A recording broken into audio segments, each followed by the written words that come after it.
Panasonic announced the S1 in January of 2023, where they debuted their brand new phase detect autofocus system. In June 2024, just a couple of months ago, the GH7 was announced with the same new autofocus system, leaving many asking, when on earth are we going to see the S1H Mark II or the successor to the S1 and the S1R? Well, we've got an update for you. But before we get to the details, please subscribe to this channel. It doesn't cost you anything, helps this channel grow, and keeps you up to date on the latest camera coverage. Once again, Weibo account E8M8888 discovered a couple of camera registrations. P2403 Alpha, which was registered on July the 12th, 2024. My apologies for not bringing this to you a little bit sooner, but we were just a week away from that big Canon announcement for the R5 Mark II and the EOS R1, and all eyes, all preparations were on doing that live stream and covering those two stories. But now that that's out of the way, I'm able to focus on some of the other pet projects that I have, and I'm really curious to see what Panasonic has to offer. But let's go back to that camera registration and look at the specifications. The filing shows that the camera will offer dual band Wi-Fi and Bluetooth. And while not providing any other capabilities, having dual band Wi-Fi and Bluetooth, well, that's significant because you only get that in, well, you don't get that in entry-level cameras, you get that in more mid-level to high-end cameras. So that leads us to believe that something exciting is about to happen, and that's not the only camera registration. This time, we're going to go all the way back to September 2023, and that's when Panasonic registered P2303 Alpha, and again, this is courtesy of E8M8888. Now I know what you're thinking, well that camera, Simon, it's already come on the marketplace, that's the GH7, except that it isn't. The GH7 was P2302 Alpha, and if you're thinking it was the S9, well that was P2304 Alpha. And I know what you're thinking because, well, I'm thinking it myself. First of all, I want to say that Panasonic has a very special place in my heart. I keep going back to 2019 as a very formative year because that's the year I almost switched away from Canon after, well, a long time shooting with Canon. And the GH5 was one of those cameras I really looked at, but the thing that held me back was the autofocus system. But as you're aware of, with the S5 Mark II back in January of 2020, Panasonic delivered a very powerful camera with a new autofocus system, where now the autofocus system is no longer the headline story. We get to see these cameras for what they are, which is very, very powerful stills hybrid cameras with a very heavy focus on the video capabilities. Waveforms, false colors, vector scopes. Well, we're starting to see these in Canon cameras. Panasonic was doing this a long time ago, and they were the first. Well, we give credit to Canon and Nikon now. Panasonic was the first to deliver regular firmware updates with feature enhancements. While at the time, Panasonic, Canon, and Sony, which is largely how Sony does it today, they would release firmware updates, but they were usually to fix issues, and a lot of times issues that didn't really affect us. So with the S9 refresh, the GH7 refresh, the S5 refreshed, what could we possibly see next? And this is where I go back to, I know what you're thinking.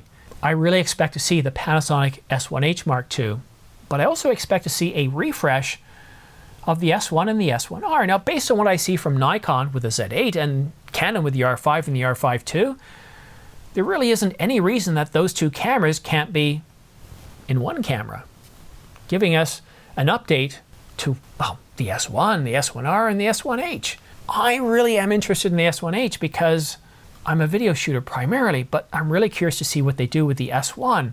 Now, there has been talk that neither of these cameras are going to be doing 8K, but I don't really think that matters. If they do the image sensor right, the image processor right, and maybe add any other chips like Sony did with their AI processing unit and Canon did with their Digic accelerator chip, they could produce really detailed 4K video or detailed 6K video. So why do I think it's going to be an S1H or maybe a combined version of the S1 as a successor? Well, if you take a look at B&H or Adorama or any other retailer, at least in the United States, you're going to see in red, special order. That is for the S1H, that is for the S1R, and that is for the S1.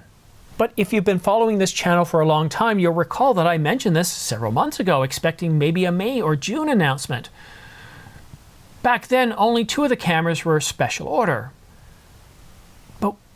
And this is where maybe you can help me out here. I'm a little bit confused. By putting special order on a camera, what are you going to do? Well, you're probably going to hold off buying it because you're expecting a refresh, right? So if you're going to put special order on a camera, you're not going to do that until probably after the new one's announced. That was several months ago. So for several months, people have been looking at these special orders and only ordering if they absolutely need the camera. So what does that do? Well, that kind of turns off the tap of the revenues, which affects profits. And based on some of the latest stories we've seen, well, Panasonic is in critical condition. And this is according to Panasonic CEO. And they've even made some blunders by using Nikon ambassador images in promos of their latest cameras like the S9. That's not a good thing.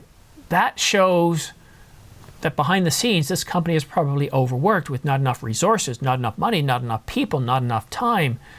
And that's why we're seeing a delay. I mean, the S1 and the S1R were released back in, well, I'm having trouble remembering now, but it's 5.5 years ago. And the S1H, 5 years ago. Come September, October, we're getting close to 6 years. So it's had me a little bit worried. So I really do hope that we are looking at a September-October timeframe to address the successors to the S1, the S1R, and the S1H. Because if we don't, with the competition where it is today, with the R5 II, the R5, the Z8, and the Nikon Z6 Mark III, with Sony about to refresh the A7 IV with the A7 V in 2025, if Panasonic, and if you're listening, Panasonic, you've got to release them this fall, because if you don't, you're going to see some of your faithful leave. Because with all the press that we're seeing lately about Panasonic having some financial problems that are in critical condition as a corporation, I'm not talking about Lumix or their camera division, it's got people concerned. You need to address things. You need to tease people. You need to release teaser videos letting them know something is coming and something exciting is coming, and address the competition.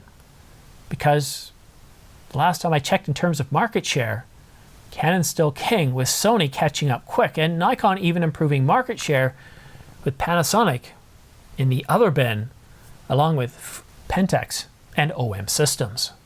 But I don't want to finish this video on a negative note. I'm really excited to see the refresh of the S1 and the S1R, and even more excited to see the refresh of the S1H. Because Freudian slip there, Panasonic is and has been a leader in terms of video capabilities in stills hybrid cameras. Waiting 5+ years for each refresh has allowed the competition to catch up. Both Sony and Nikon, both Canon and Nikon have been slow to mirrorless, but they're catching up. They're releasing firmware updates. I know, Panasonic, that you can deliver, and you can deliver very good cameras. You've got great lenses that hold L-mount alliance, and don't forget, we know that you have some sort of alliance with Leica. That's a good company to have in your wheelhouse. So maybe just tease us a little bit. We know, look, the GH7 is a terrific camera. I love it. I think it's terrific. The S5 Mark II, also another good camera. But we're ready. Deliver us what we're looking for. And if you're looking at getting either of these Panasonic cameras, how long have you been waiting? What are you shooting with right now? Why do you love Panasonic so much? Have I encapsulated a little bit with their attention to their customers, providing regular firmware updates? And I hear what you're saying. You might have to wait 5 years between camera models, but you got all those firmware updates providing new capabilities and enhancements. And I can tell you from owning the Canon EOS R5 over the past 4 years, with the exception of the last 5 to 7 months, you know, they've made the camera feel refreshed along the way. Each new firmware update giving us something new, something wonderful. And I really like that. And I can imagine that alone would have you loyal to Panasonic, and I can't blame you. And for those of you that are worried about Panasonic's future, well, don't be. Because just imagine a worst case scenario that they divest their line or do something similar, you're going to still be able to use your camera and lenses for years to come. And in fact, some people will start leaving the system, making gear more affordable. And you can pick up extra gear to use for parts into the future. There are people shooting with 50 and 60-year-old cameras today. There's no reason to be afraid that whatever's going on in the front office of Panasonic or Lumix to concern you. What you really should be concerned about is what are these new capabilities that are going to be in these cameras. And at this point, all we have is speculation. The only thing we know for sure is that Panasonic has come out multiple times and told us that they don't see 8K as anything useful. They see it as a silly thing. Nobody needs 8K. And I'm not here to argue that point. I would just say I wouldn't expect anything in terms of 40 to 45 megapixels or 8K, because if you're saying no 8K, you're saying no large sensors. Now maybe they take the approach of Sony and give us, well, smaller sensors. Maybe they'll be bold enough to give us a global shutter sensor and improve the low light performance. Now that would be something exciting. That would be impressive. What killer features, what impressive features do you think we'll see in Panasonic's new cameras coming out? Let me know in the comment section down below. But a big thanks to all of you for watching this video to the very end. I talked to you about some of the deals of the week, but like I said, we see a lot of special orders on Panasonic. So we just need to get to that announcement time frame. It is currently the first week of August. We've got another 3 or 4 weeks until we hit September. And then starting September the 15th, once everybody's back to school and back to work and settled, that's when we start to get some big announcements. We're going to have announcements by Canon. We're going to have announcements by Panasonic. And I believe announcements by Nikon. But what about Sony? We'll just have to wait and see. Thank you so much for tuning in. Have yourself a great day, and we'll see you again soon.